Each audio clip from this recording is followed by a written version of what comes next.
A traumatic event does not change us. A traumatic environment does, and especially when we have developing brains. Now, we know from the brilliant research of Bessel van der Kolk beginning in 1995 that the brain doesn't treat traumatic memories the way it treats other kinds of memories. What Bessel found in his study of trauma survivors who were willing to recall a traumatic event while undergoing a brain scan, this is what he found. Under conditions of extreme stress, there is a failure of memory processing, which results in an inability to integrate incoming input into a coherent narrative, leaving the sensory elements of the experience unintegrated and unattached. So this was a very, very, very important finding, because what he saw in the brain scans was as the traumatic event memory was stimulated, the prefrontal cortex, the part of the brain that can remember trauma or can encode a traumatic memory in a coherent narrative, goes offline. And the parts of the brain holding sensory elements become more active. So what is a sensory element without words? It's what's called an implicit or nonverbal memory. And we remember implicitly all the time. Right? I can thinking of, after a session with Suzanne, at the end of the session, I might think, oh my God, that was a terrible session. And if someone asked what was terrible about it, it would be harder to put into words.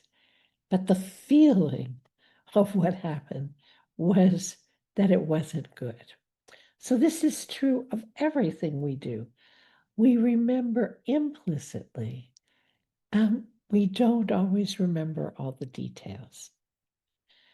And what the research showed was that these trauma survivors had the part of the brain that remembers in words shut down, and they had implicit emotional, physical, and somatosensory responses without words, without any connection to the events or the environments that caused them. And that's very important. I think the reason that Freud came to emphasize verbal recall is that it activates implicit memories. But what we now know is it doesn't process them. Instead, our clients tend to have these implicit memories stimulated by all kinds of things in their environments, which they experience as feelings they're having now. So, because the nonverbal or implicit memory system works without our having to think about it, it's actually a more powerful influence on our choices of behavior. Implicit memory, you can recall an event explicitly or choose not to.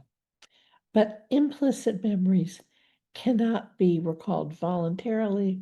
They can't be suppressed voluntarily.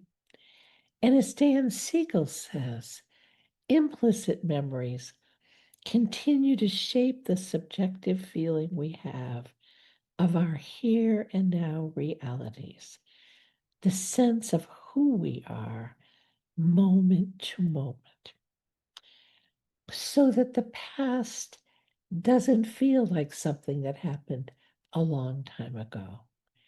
It lives on in these triggered implicit memories. Pearl and his colleagues in 2023 reported on a study in which they compared grief memories and traumatic memories. And what they found was that traumatic memories are an alternative cognitive entity that deviates from memory per se. Traumatic memories are not experienced as memories. Rather, these are fragments of prior events subjugating the present moment to evade the sense of belonging to the past. And which puzzled me. Subjugating the present moment to evade the sense of belonging to the past. That's a little interpretive for a researcher, but I couldn't understand what would be the value of, of, of fragments of prior events causing us to not have a sense that they belong to the past.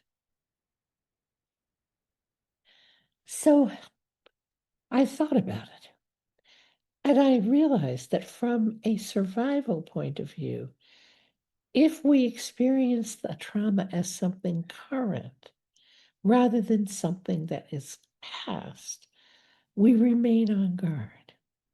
We remain vigilant.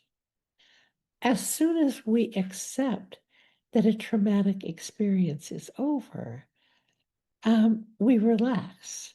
And in doing so, we become more vulnerable. So the problem is that, it's a great system if you're a caveman, right? Right? Because just think if the cavemen and women said, okay, the mountain lion is gone, we're okay now. And they didn't remain on alert for the next mountain lion, they were in trouble. And so there is a value, if we think from an evolutionary point of view, in experiencing the traumatic past as still present. And on top of that, the phenomenon of triggering keeps re-stimulating these implicit memories so that they do feel even more present. So the brain doesn't help because it doesn't process traumatic memories. It causes re-experiencing, and then the triggering causes more re-experiencing. The problem with triggering is that it really evokes an ongoing sense of threat. It's like it's not over. I'm still in danger. So any stimuli, directly or indirectly related to the trauma, anything to do with the context, a car, the sound of a car door, the sound of a car door as it closes when you're inside the car, the sound of a car door opening and someone getting out, the sound of brakes, the sound of a horn, the sight of a man or someone in a suit or someone with a briefcase, a door, whether open, closed, opening, the sound of a key in a lock, the click of a lock, anything. I'm thinking of a client who who was triggered by dogs. And one of my colleagues had a little, I've forgotten what it's called, but one of those little miniature fluffy dogs. And my client would get so triggered from this dog that was like this big, um, because it was a dog. And what happens is the trigger becomes the threatening stimulus. And it stimulates the amygdala, which is the brain's threat detection, smoke detector, and fire alarm, which activates the emergency stress response, and the prefrontal cortex shuts down. And when it shuts down, we lose the ability to reality test, because it takes a prefrontal cortex to say, is that the dog who hurt me? Or is that a different dog?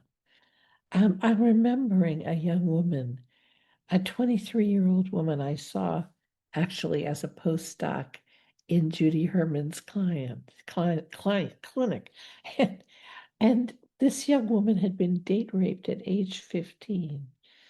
And at 23, she was terrified of white vans because that was the car driven by the man who date raped her, who an older boy whom she thought would be her boyfriend.